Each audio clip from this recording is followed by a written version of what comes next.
Hey y'all, welcome to the Team LocoFit Roundtable, hosted by me, Laurin, owner of Team LocoFit. Each week, I am joined by one of our coaches to dive headfirst into the nutrition, training, mindset, and coaching strategies we use with our clients. If you loved the show, please subscribe, leave us a review, tell a friend, you know the drill. And for more information about coaching, the programs we offer, and additional content, visit teamlocofit.com. All right, and we are back, and I'm joined again by Dr. Buckner, or with Dr. Buckner. Hey, you're here. I'm here. How's it going? And we started our talk on Monday about kind of this like strength debate, so like having strength without hypertrophy. But we did want to do a podcast on really the basics of hypertrophy, because I think a lot of people are going to be interested in that who are listening. And clearly this is something that you're very interested in and you know talk a lot about. It's cool. So let's just get into it. So some of the basics of hypertrophy. Yeah, so lift things and you get bigger. That's it, right? We can just end the podcast? Pretty much. So where to start? So I use a little alternatives to induce growth. And I think most people at this point know that you can lift lightweight and make your muscles grow. You can lift relatively heavyweight and make muscles grow. And it seems to work pretty similarly. And I guess the question a lot of people have is why? Like, how do both of these things induce this same response of my muscle getting larger?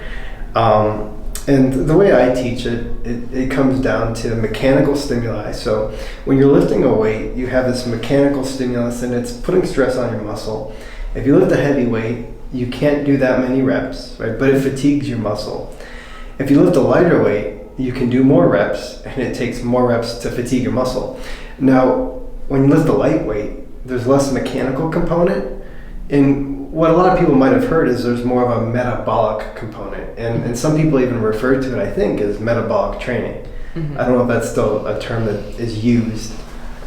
I feel like if somebody would say metabolic training, they would be talking more about like circuit type stuff. Maybe I'm out of the loop, I don't know. But I would say, like, if somebody said like, oh, we're doing like a metabolic circuit. Yeah. Or like a Metcon, you know what I mean? There's some trendy word for it. I just don't know it. I'm like, maybe we're both wrong. Yeah. But anyway. We're not hip in the know. Yeah, we're definitely. If you listen to the last one, I was asking Dr. Buckner for links for the podcast or not links for the papers, and he's like, oh, I could maybe retweet it, and I don't know what my Twitter.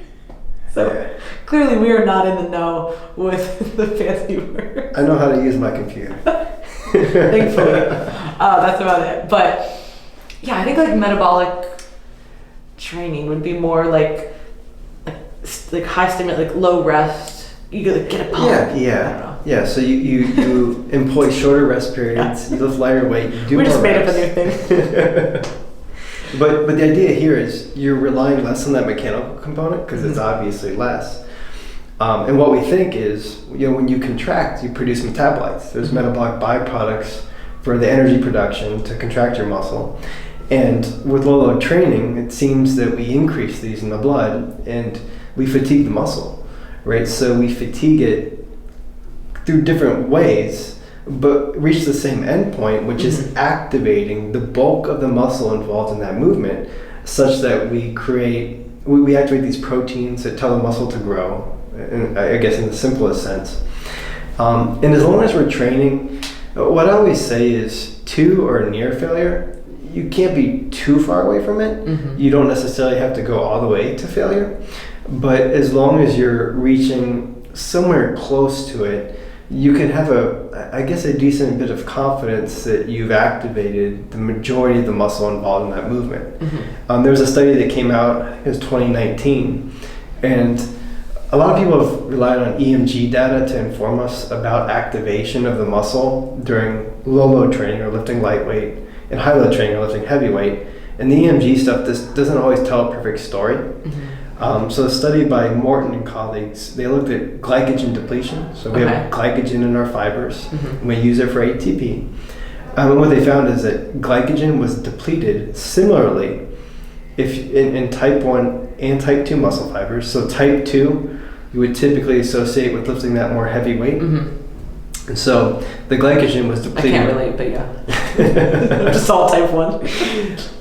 But even the type 1s, glycogen was depleted similarly if they did heavyweight to failure or lightweight to failure, which told a story that we would say, it looks like they're activated, it looks like they're stressed pretty similarly. And if you activate the fiber, you stress the fiber, you create that signal, and we assume we're going to have growth.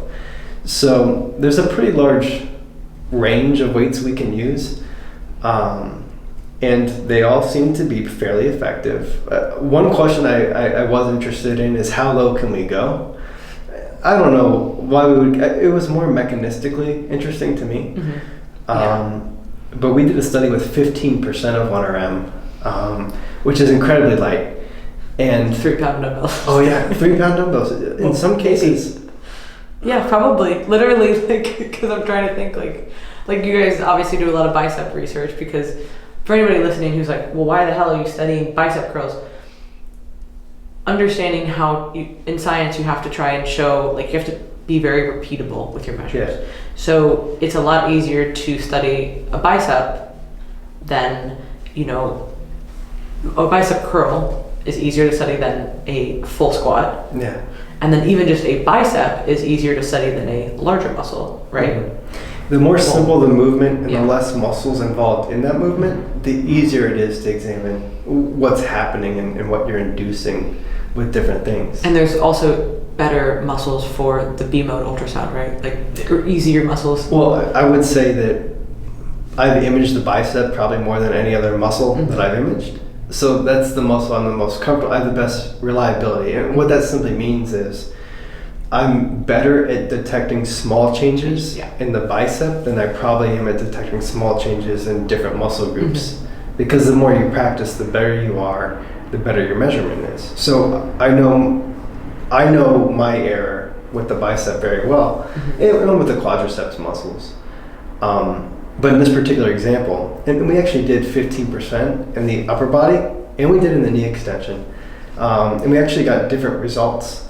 So 15% in the upper body did not induce the same growth as lifting heavy. In the lower body, it was enough.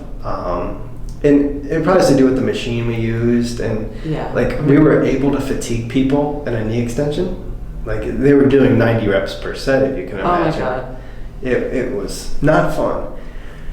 But in the upper body, people were doing, we cut them off at 90 reps because that was 3 minutes of continuous exercise. And at that point, we would assume they're inducing more aerobic type adaptations as opposed to inducing a growth response.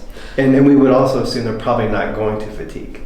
So 15% seems to be a threshold I'm pretty comfortable at saying is too light, at least in a bicep curl. But I think if we were to even just give a more broad recommendation, like how light can you go, 20% for some people is going to be enough of a stimulus to induce similar growth as lifting heavy, but I'm more confident with 30%. There's been plenty of studies that have done 20% and people grow, and it's similar to lifting heavy. It's probably going to depend too on the training age of the person, right? How much muscle they had at the time of the study, right? Like, how close are they to their genetic potential? Like we talked about the last time, like there's, after a certain amount of time and training, like you're probably only like going to have negligible changes. And that's where as a coach, again, this is super anecdotal, even if somebody's weight or muscle isn't changing, a lot of times they can change how it looks. Like there is, like you'll hear a coach be like, there's just like a better look here. And I know that like drives people fucking crazy, but literally you could be the same weight, have roughly about the same muscle mass, like looking at the picture, same body fat, and things just kind of look better over time. And I don't know what mechanism that is or like what scientifically that could be, but I find that like the longer that people do something, if they're very consistent with it, and again, all things being created equal, like you were giving as many fucks about your training and nutrition and recovery this year, and then 2 years later you're doing the same thing, and you might be in the same body comp, but you just look better. It's very strange. You think that's the muscle density? I think it is. I think there's something that has to do with the density there, that like people just, if they are training, like again for mainly hypertrophy reasons, but maybe not even, like people who or even powerlifters who do obviously a lot of strength training but do focus on hypertrophy too, to kind of fill in those gaps and to bring up weak points. Like, you can just kind of have a better look over time if you're just as consistent. And I've seen that because I've worked with so many people, and even myself. Like, there have been times where I'm the same weight, I'm kind of doing a lot of the same stuff, but I just look better at that, and there's really no difference in the numbers. And I've had a lot of testing done, you know what I mean? Like, I'm somebody who's pretty confident, like, okay, I know where my body fat is, like, I can kind of like, okay, I know, like, I do all the sites, like, okay, I kind of know where I'm at, and I know where my weight roughly is, and I know what my measurements look like. It's really interesting, but I think that, I don't know if that is, but I think it is a density thing to the muscle, or maybe just like a more mature muscle. Because think about bodybuilders, right, who've been doing this for 20 years, right? Like, you don't look at them and they're probably like around the same weight. Yeah. But they look better, right? Yeah. Like, not always. Clearly, there is a point where you kind of drop off at a certain age. Yeah. Understandably. But all things being equal, a lot of people look better with more time just spent doing the same things, even if they don't necessarily, like, they're not gaining 5 more pounds of muscle. Like, they're lucky if they got half a pound. Yeah. Or even the same amount, but they just look different. And that's an interesting point, and I will be honest, scientifically I can offer little here. Yeah. But I've heard on multiple occasions, like, the maturity of the muscle as you become more advanced in training, and the muscle density. And I listen to different podcasts where I hear these terms, and I do often wonder, is there something we can measure to quantify this? Is it even real? Is it a figment of our imaginations? And we do have discussions in class where I try to get at muscle density. So there's a few papers. I think there's some cross-sectional evidence that looks at the proximity of the contractile proteins, actin and myosin, and suggesting that the density is different amongst, and it might have even been the opposite direction for, like, bodybuilders being, I don't want to misspeak, but density is rarely looked at. Like, there's these old papers that looked at density following training that showed some interesting things, but because how are you really going to study that, right? So take somebody like, I'm just thinking of like a John Meadows, right? Somebody who arguably has changed his physique a lot over time, right? Yeah. Maybe obviously isn't like the best, he's not winning Mr. Olympia titles, but he's a pretty damn good bodybuilder, right? And you can look at him and you go, all right, he's added muscle over time, and he's added density over time, and maybe he's not really a lot of a different weight at this point in his career, you know what I mean? Or clearly, at the end of his career, maybe like he wasn't really changing a lot, but like physically he looked a lot different, right? Yeah. But you're not gonna get, unless you're somebody who's super looped in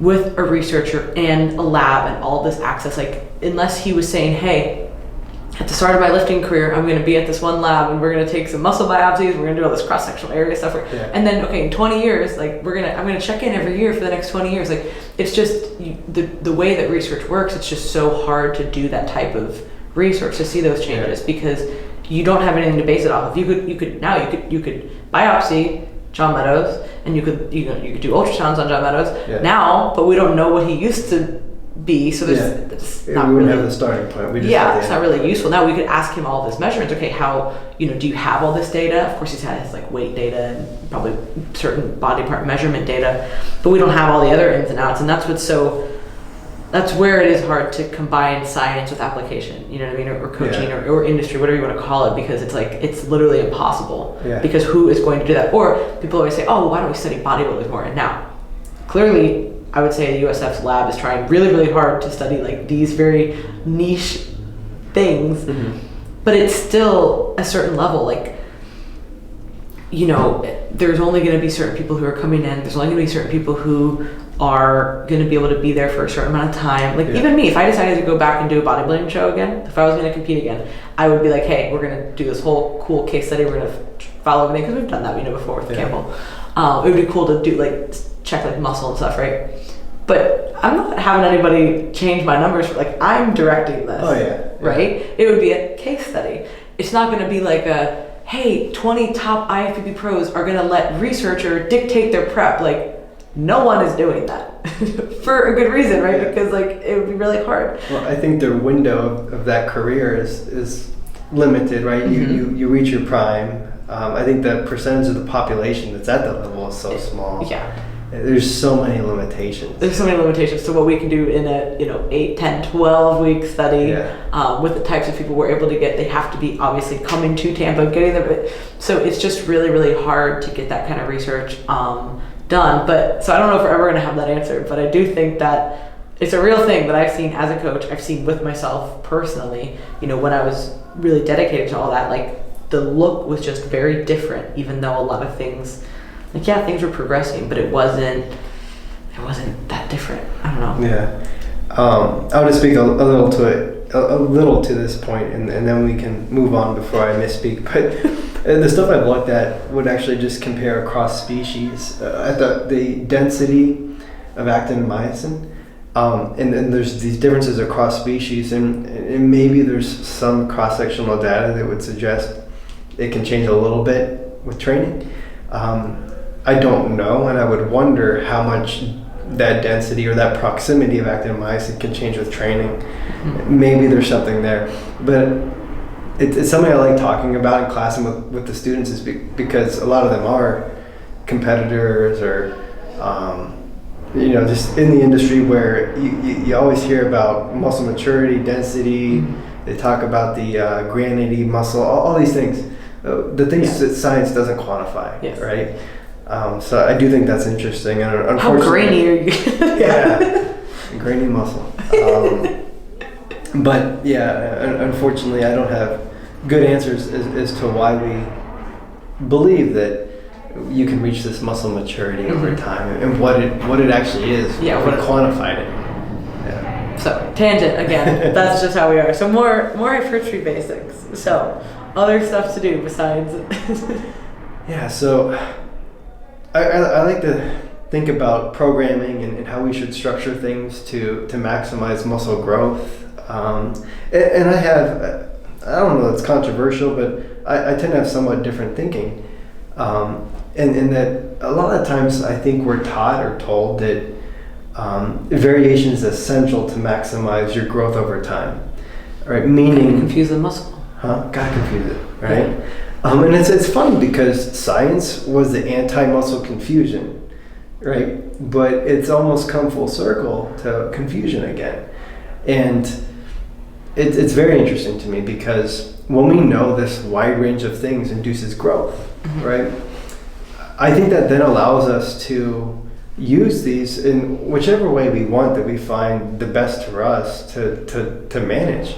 So if you're training a muscle group, let's say it's twice a week, and you're stressing it with 3 or 4 sets, 2 are near failure, I think you're going to get the most you can out of that muscle group.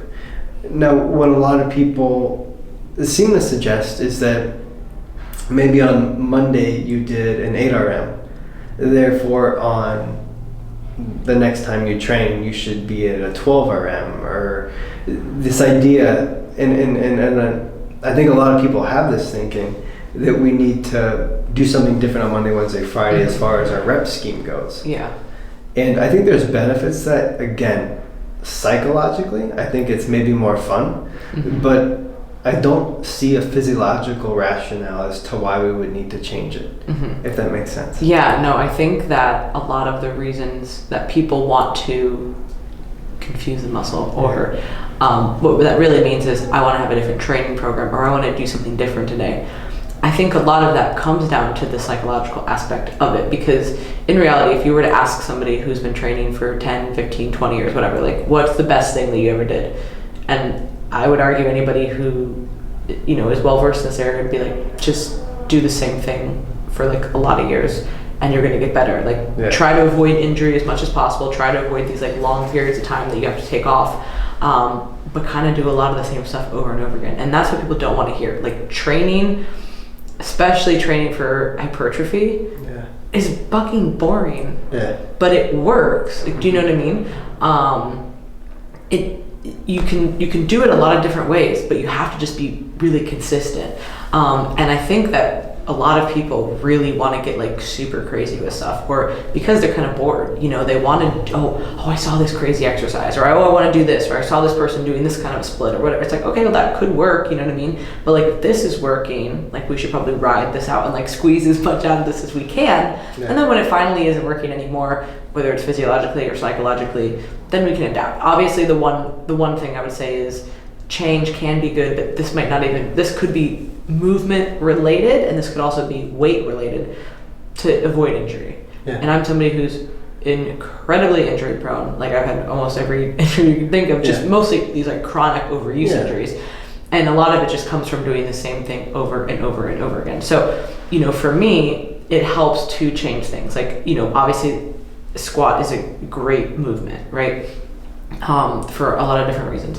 But for me, it's better if I do safety bar squats or, you know, heavy loaded goblet squats or front squats instead of back squats, right? Yeah. Like I can do a little bit of back squatting, but it really bangs me out. So if I can do other things to continue to squat, or if, maybe I can't go, you know, if I do full ROM, then maybe I go obviously less weight. I can load up heavier if I do box squats, right? So I'm still squatting, but now that's just 5 different variations that I've just added in that are going to be able to allow me to squat for a lot longer to avoid injury and to actually make progress. But I think that, the main reason that people want to change things is because psychologically they're just bored. And it's just one of those things that like, you just gotta kind of be used to it being bored. Same thing with food.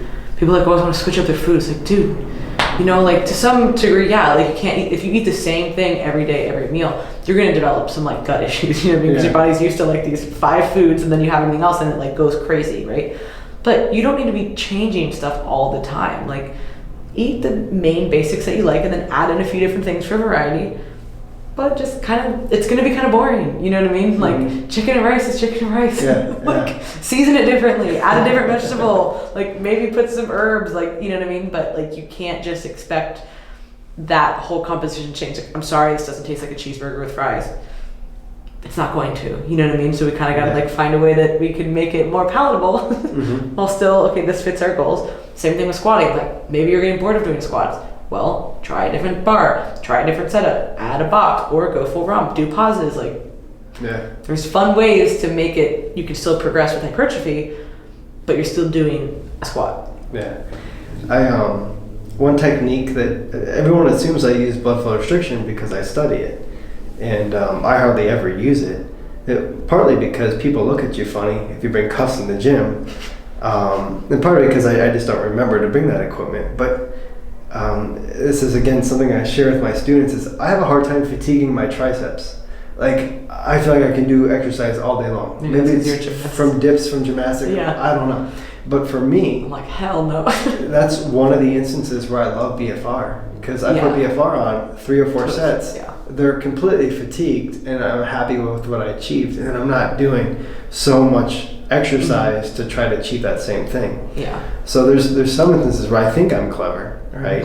And using my time a little bit better. The arm ones, I feel like don't look that crazy. It's the legs that like you're just like, you know, you're bringing the knee wraps out, you're wrapping your leg, and then it makes everything look all like fucking weird. But I mean, I've done it a million times, a million different ways. Like, because again, being super injury prone, there were so many times where I was like, all right, well, I don't have a lot that I can do, so I got to make this really hard. So I'm either going to do, you know, the machines that I could do with this, you know, for obviously quads and for hamstrings, and you know, I've even done some cardio with it just because I'm like, well, I got to make this harder, but I can't really do a lot. And you know, don't know if that's a perfect thing, but it was like, this is the most that I could do. But that looks like super crazy because now you have these like knee wraps. Like basically you have to put it like right under your glute, and it like basically makes your glutes look like really fucking big, and like it just looks funny that you have like these knee wraps like underneath your glutes. And if you're at a regular gym, like nobody knows what that is. So they're like, I promise I got a PhD and all this stuff. I'm not just watching some infomercial.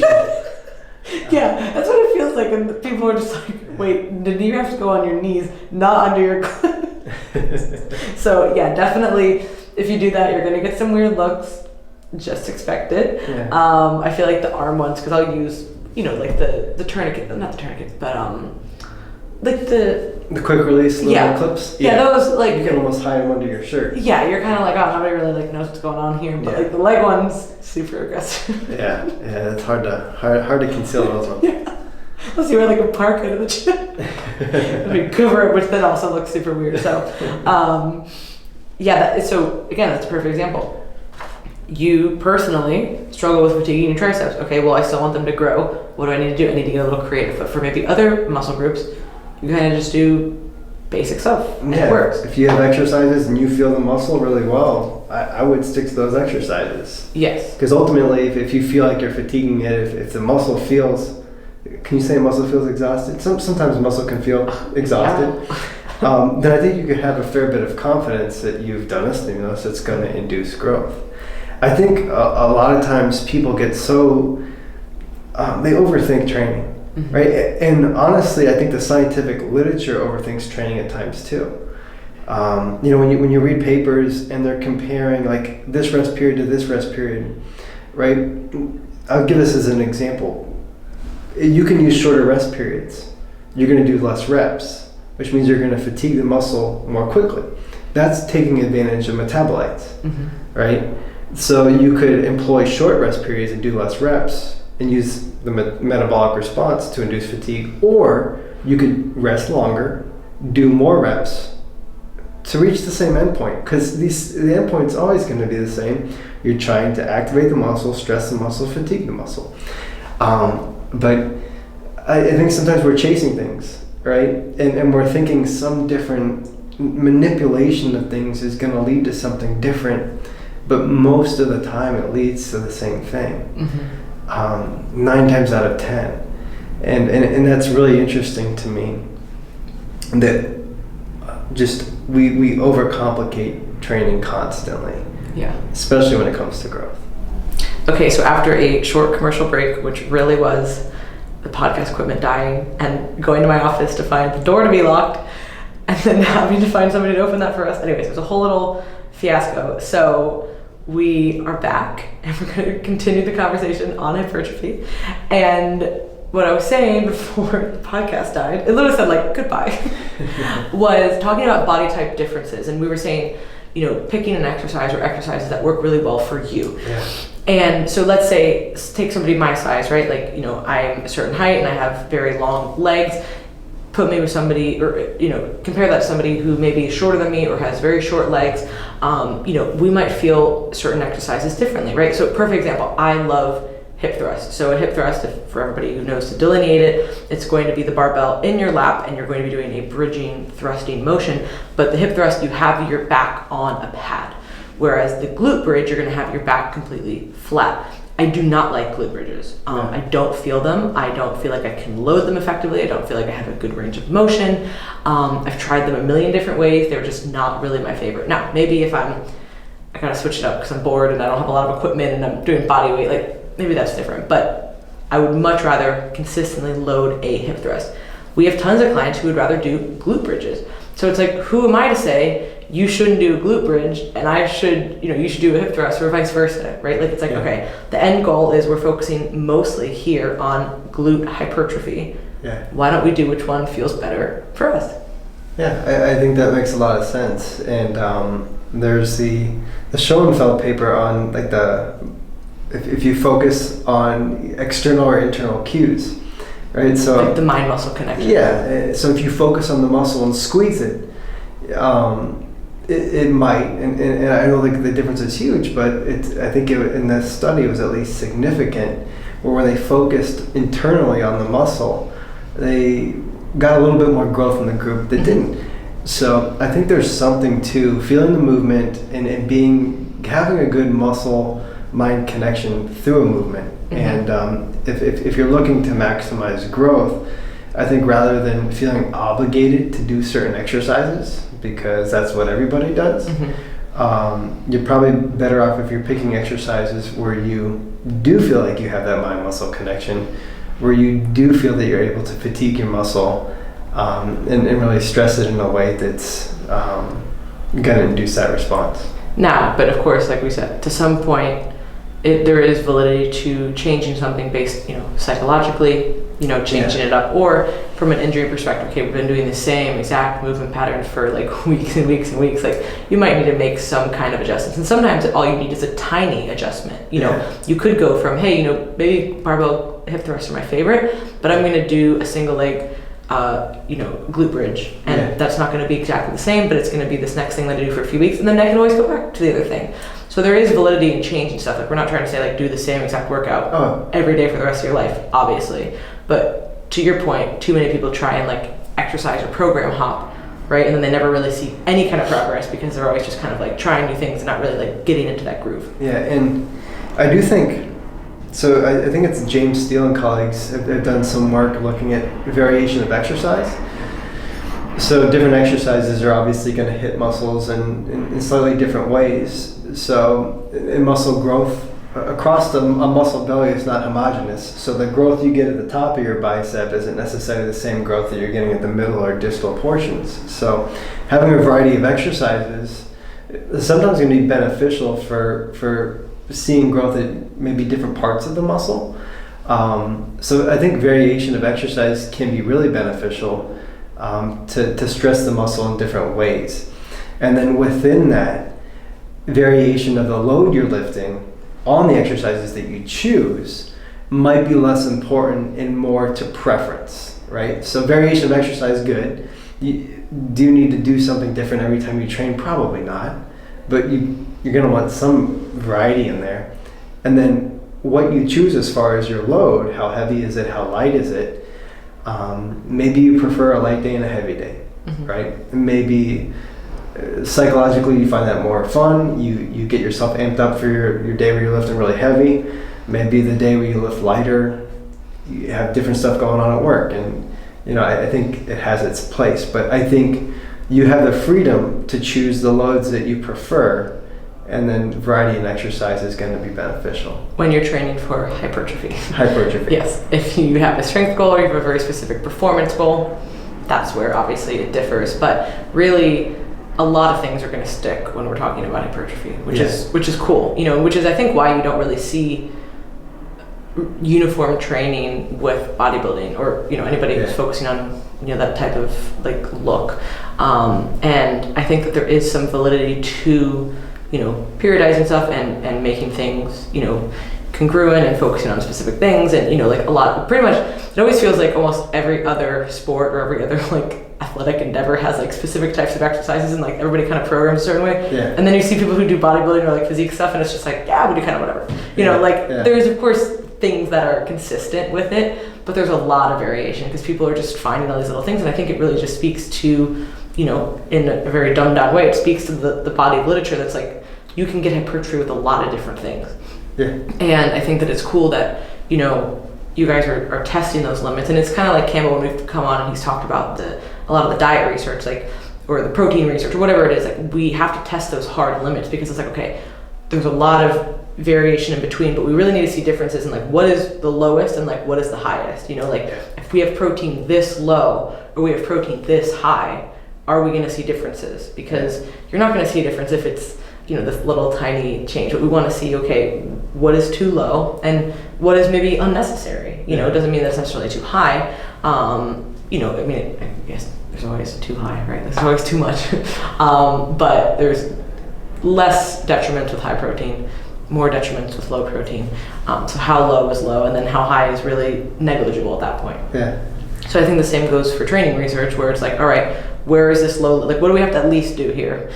Minimum dose. Maybe one of the most extreme examples I can think of for that is Brittany counts as the lead author. This is from our research group a few years ago, but we did a study where we did no load training, so we lifted no weights.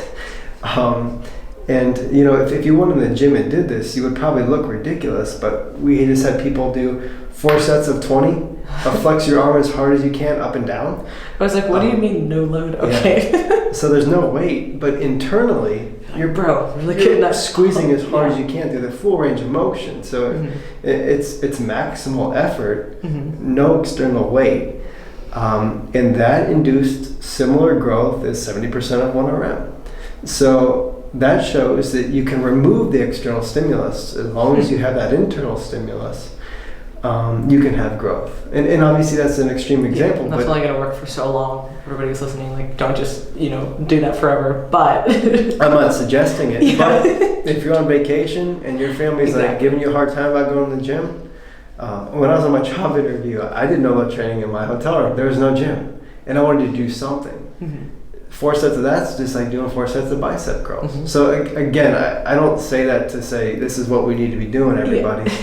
I say that because it's interesting to know that you could remove the stimulus Mhm. and those mechanisms for growth are still there because you're still activating the muscle.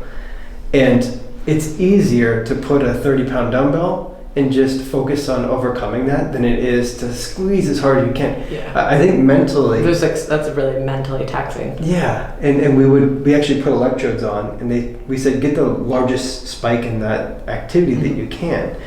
But I would argue that it's harder to do that than it is just to lift a lighter weight or a heavy weight, whatever it might be. Yeah, no, that's very, that's just draining, because you're like, oh, you can't really, with weights, you're like, okay, at least I know what I'm doing. I can feel, that's so And different. you get the visual feedback of lifting a weight. Yeah. Right? This is just like, I can just picture this perfectly. People are just at the gym. They're going to get filmed for Instagram or something. Yeah. And you're like, no, I listened to this podcast, guys. All right. I'm facilitating growth by just thinking about it in my mind. Yeah. But yeah, so pretty much a lot of things are going to stick with hypertrophy. Obviously there are some, there is a good body of literature behind what you should do, but I think there's a lot more, hey, this would probably work than there is, this really won't work for hypertrophy purposes. Yes. And I think overall, we could have detailed arguments of this might be a little bit better, right? And this versus that. But over the course of a training career, I think most things are going to get you to a pretty similar point, right? And as long as the stress is there, right? Arguments are had over such tiny details, right? 3 sets versus 4 sets. Right, the difference is going to be so small that I don't think we can measure it in the lab, right? But people have strong convictions that this is better than this. At the end of the day, I don't think it matters much. I think in simple movements, right, most people are probably 90% there with 2 sets, right? Do 3 or 4 sets, insurance policy. Make sure you get stressed as much of that muscle as you can, right? And so our recommendations, I think, are based on what's going to get most people where they need to be. And there's probably people out there that maybe need to do a little bit more, right? And people who can probably get away with less. And it's going to depend again on the goal. What is your goal? If your end goal is to maximize everything to 110%, well, yeah, maybe do 4 sets. Yeah. But if doing 3 or 2 to 3 consistently is what you're going to be able to do, and you're actually going to do that, that's half the battle. Because we talked about literally one of the most important things is just doing this for a long time. Yeah. Even when it's hard or you don't want to or whatever. But so if that barrier, if the barrier is somebody not being able to do 4 sets, so they do 0, we really want to avoid that pretty much at all costs. So if you can do 2, maybe 3, cool. Yeah. 4, not happening, all good. Yeah. Let's at least do this and not 0. Yeah. And maybe some people would benefit off that 4th set, but I would probably even tend to think that after 3, majority people are there, and then after that it's an insurance policy, and it's our different psychological reasons of why we're just press ourselves to do more than just. And that's certainly a reason to do stuff too. You know what I mean? Like we said, sometimes you know all the science behind stuff, and you're like, sometimes I just want to do this, even if it's not backed by anything. Yeah. And that's okay. Yeah. Sometimes you choose to do things or not to do things based on what you want to do, even though you know the consequences. And that's your decision. But the whole goal of science, I think, is just to be able to arm people with the tools of, okay, what is kind of optimal? What are the ranges that we can digress to, up and down, and then make your decisions from there. Yeah. So, any final thoughts? Any final thoughts? We can link the papers again. We don't need to go through all that. Yeah. I am on social media. I do exist. But I just make the very, very occasional post. Yeah, the occasional post. But yeah, I mean, I guess if we had a simple takeaway, I would say keep it simple it seems that growth is based on stressing and fatiguing muscles, which can be done across a wide range of exercise loads, lightweight, heavyweight. I don't like making volume recommendations. You know, the literature is kind of all over the place, and it's a little messy right now. But I feel like people who've been training long enough get a sense of when they feel pretty fatigued. And it's probably around 2 to 4 sets for most people on a given exercise, and then move on. And you can use performance and strength as proxies of are you moving in the right direction? But if I can do one last thing. Yeah. One thing I always love to talk about is the time course of growth. So I think most people accrue most of their growth that they're going to achieve in the first few years of training, right? And one thing I would encourage people is growth happens very slowly, right? Over an 8-week period, we see fractions of a centimeter, fractions. And it's hard to pick that up with ultrasound, right? But we can, a lot of the time, not all of the time. But as we become more and more trained, it's harder and harder to get that muscle to change, right? So visually, you're not always able to see it. And if you're taking a circumference measurement, you're not always, if you're gaining a fraction of a centimeter of muscle thickness, is your circumference going to change? Not really, No, right? but you could look different, remember? That's what we were talking about? Yeah. So I think, weird. if we go back to that might be your best way to gauge it is just maybe have someone else look at yourself, because I think we lose that objectivity with ourselves. For sure. But yeah, I think the visual aspect, I would prefer that even over strength. Strength I would use for recovery. Visual I would use for growth. But it's probably a little mean, but I always tell my students, I was like, I know all you are training in the gym really hard thinking you're growing. Majority of you are in the longest maintenance phase of your life, right? Because the truth is, we cannot grow infinitely. There's survival says there's no reason why we would, right? There's molecular work that even shows we have mechanisms that stop us from growing, right? So your muscles do not want to keep getting bigger and bigger, but we try to force it.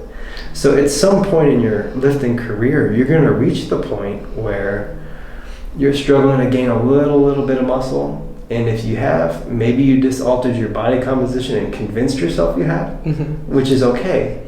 You can look different, but you might not be gaining muscle, to your point. Yeah. And then maybe, I guess I'll end on, maybe to this idea of quality or density, maybe there's something there, and maybe science will one day inform us. We just gotta come up with a cool name and just trademark it. Yeah. This thing. We all know what we're talking about. Yeah. But yeah, those are my thoughts. Yeah, well, I really appreciate it. I think these will be 2 really, really helpful podcasts. Sorry, guys, again, for that kind of awkward combination of meshing of these last 2. But hey, that's technology for us. But I appreciate you coming on. I think these were really good. If anybody has any questions for you, is there a way to direct them? I mean, I am on social media. Just type in Samuel Buckner. Okay. But my email is slbuckner@usf.edu. Email works as well. Okay. I'll put that in the show notes. How about that? That'll be easier probably for people. And so yeah, if you guys have any other questions for us, please let us know. You can always visit our website, teamlocofit.com, to send us an email, apply for coaching, and check out the other podcasts that we have on there as well. And we'll talk to you guys next week.